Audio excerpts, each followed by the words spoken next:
My name is Lydia. I'm 30 years old, and I love celebrating Halloween with my best friend, Martha. Martha and I have been best friends ever since we were 10 years old. We do everything together, and I wouldn't be where I am today without her. You see, when I was 7 years old, my father passed away from his battle with leukemia. I was so heartbroken that I thought that I would never be okay again. But thank God, I met Martha. My friendship with her means everything to me. This year, Martha and I got invited to a Halloween costume party thrown by her boyfriend, Steve. 1 week before the party, Martha and I decided to go to a costume shop to find the perfect costumes for us to wear. The two of us were going dressed up as our own versions of our favorite fictional characters. Martha is a big fan of Disney's Peter Pan, so she decided to go dressed up as Tinker Bell. I, on the other hand, am a big fan of horror movies, and my favorite horror film is The Bride of Frankenstein, so I decided to go dressed up as my own version of the bride. You see, for my version of Frankenstein's bride, I decided to wear a white wig, with black lightning streaks, a black dress, with a gray corset, and black platform sandals. I wanted to look more unique at this party. While I was trying on my costume in the dressing room, I started to hear a young boy's laughter coming from outside. I walked out of the dressing room to investigate, but there was no one there. I thought that maybe I was hearing things, so I shrugged it off as nothing. But as I turned around, I looked down, and that's when I saw it. A little boy doll with short brown hair and big blue eyes. The doll was 4 feet tall, and it was wearing an orange vest trench coat and a long-sleeved green turtleneck sweater. When I first saw the doll, I thought that it was strange. I mean, Martha and I were in a costume shop.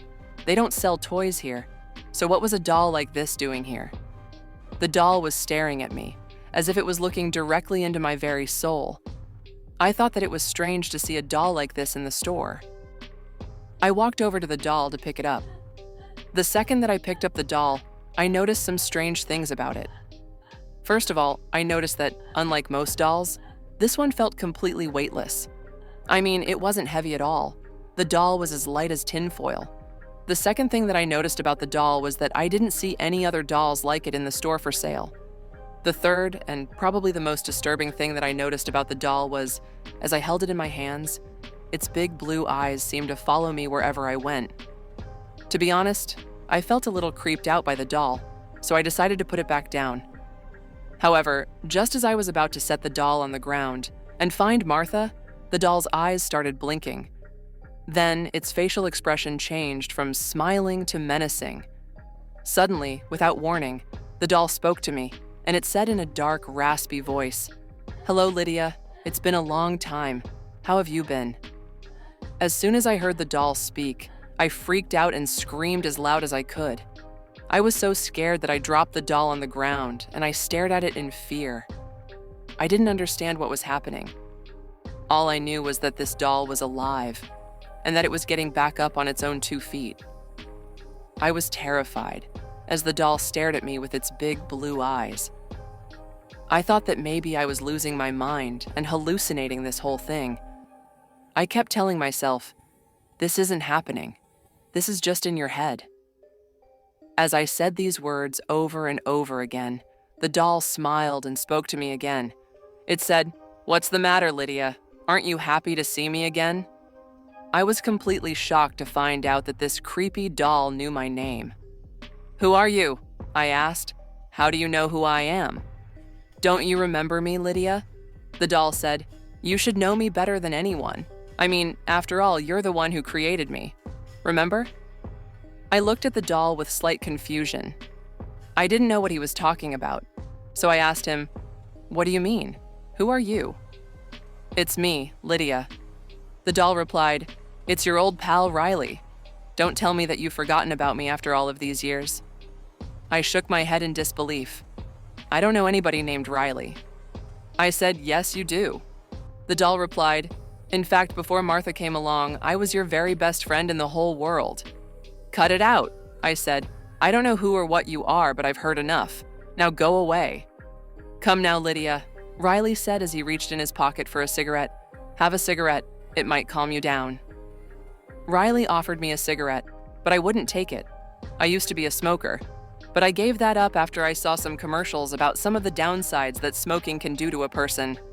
"No, I don't want a cigarette from you," I shouted. "Just go away." Riley got mildly upset when he saw that I wasn't going to accept the cigarette that he gave me, but he let it slide. "Suit yourself, Lydia." Riley said I watched in fear as Riley took out a lighter, and he smoked the cigarette right in front of me and blew a puff of smoke into the air.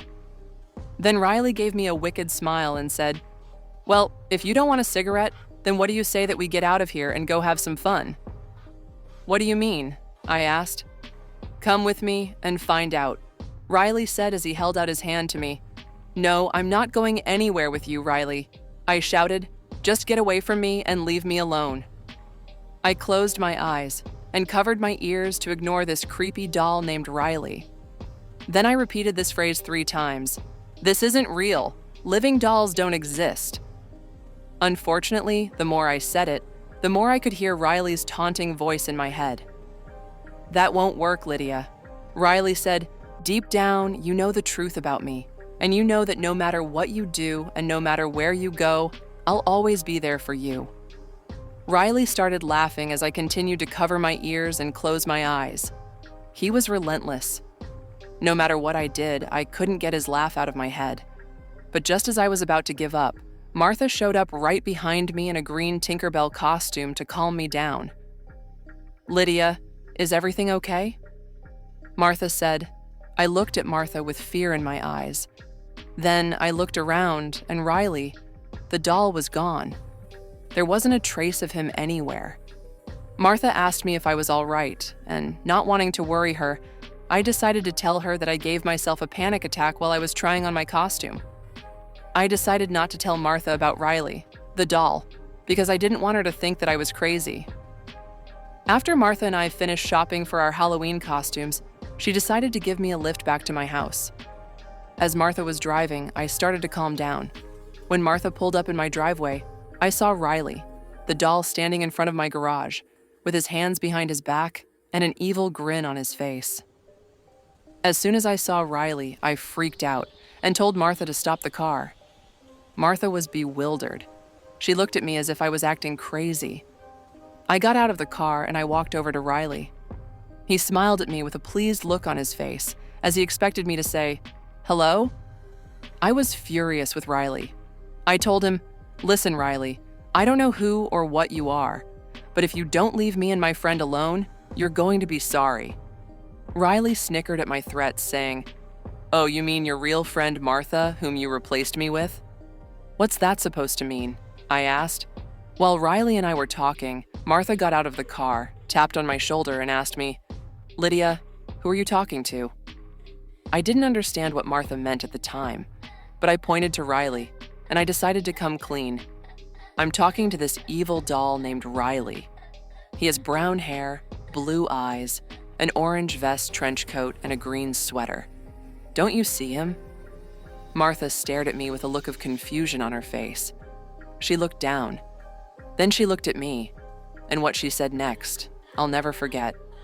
"Lydia, there is no doll standing there." My eyes widened in shock at what Martha was saying to me. I immediately turned around, and just as Martha said, "Riley, the doll, wasn't there," I was confused about what was going on. I looked at Martha, and I tried to convince her that Riley, the doll, was real, and that I wasn't making him up. But she just shook her head in disbelief, thinking that I needed to get some rest. Then I saw Riley right behind Martha, sitting on the hood of the car. I stood there, wondering how he managed to get on top of the car without Martha seeing him. "He's right there," I shouted as I pointed to Riley. "Don't you see him?" "See what, Lydia?" Martha replied. That was when I finally decided that I'd had enough of Riley's games. I stormed over to him and I demanded an explanation. "What's going on, Riley?" I said. "Why can't Martha see you?" Riley gave me a wicked smile. Then he wiggled his finger, telling me to come closer. I leaned in closer to him to let him whisper in my ear. What Riley told me would haunt me for the rest of my life. Because, Lydia, imaginary friends can only be seen by the dead and the person who created them. Since you're the one who created me, Lydia, that means only you can see me right now." I couldn't wrap my head around what Riley was saying to me. I was in complete denial. I told myself that it couldn't be true. "No, you're lying," I said. "I never had an imaginary friend." "Actually, you did, Lydia." Riley said, "In fact, you created me right after your father passed away from leukemia when you were 7 years old. Don't you remember?" I shook my head in disbelief. I tried to tell myself that Riley was playing mind games with me, that he was trying to make me doubt my own sanity. But then, at that exact moment, I saw flashes of my childhood from when I was 7 years old. I remembered playing with a strange boy named Riley, a boy whom only I could see. I remembered that Riley showed up right after the death of my father, who had passed away from leukemia around the same time. After my father's passing, Riley became my imaginary friend as a coping mechanism to help me with my grief. At first, it was fun having Riley as my imaginary friend. But then, as I got older, Riley tried to get me to do things that I didn't want to do, such as stealing money from my mother's purse when she wasn't looking, getting into fights at school, and Riley even convinced me to smoke a cigarette when I was just 9 years old. I soon realized that I needed to get rid of Riley and find a much better friend for me to play with. Someone who wouldn't encourage me to do bad things that could potentially hurt me. After I turned 10, I met Martha, who then became my new best friend, and I'd completely forgotten about Riley. Until now. "Okay, Riley," I said, "if you're my imaginary friend from when I was little, then what are you doing here now?" Riley smiled as he pulled out a long, sharp knife from behind his back, and he said to me, "It's like I told you, Lydia. No matter what you do and no matter where you go, you will never be rid of me. Besides, you didn't actually think that I'd let you go to a costume party without your imaginary friend, did you?" I stood there in silence as Riley slowly walked towards me. I'll never forget what happened next. Riley said, "Halloween is a special day. It's a day when anything supernatural can happen. It's a day when I can do whatever I want, such as this." Riley then disappeared. I stood there in shock, wondering where he went. As I stood there, trying to figure out where Riley was, Martha screamed right behind me. I turned around to see that Martha had been stabbed in the back by the knife that Riley had in his hand. I was horrified by what he had done. I immediately ran towards Martha to catch her in my arms as she fell to the ground.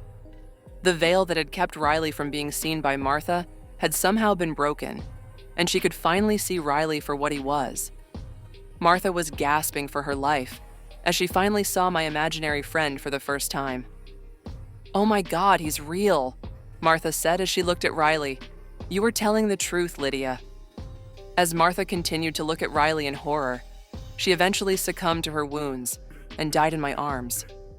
The shock of seeing my imaginary friend, combined with the stab wound in her back, proved too much for Martha to handle, and so she perished right there. Saddened and angered by the loss of my best friend, Martha, I looked at Riley with contempt in my eyes, and I said to him, "Why, Riley? Why did you do this?" Riley smiled at me as he held his knife under my chin, and he replied, "Because, Lydia, I'm the only friend that you'll ever need in this life.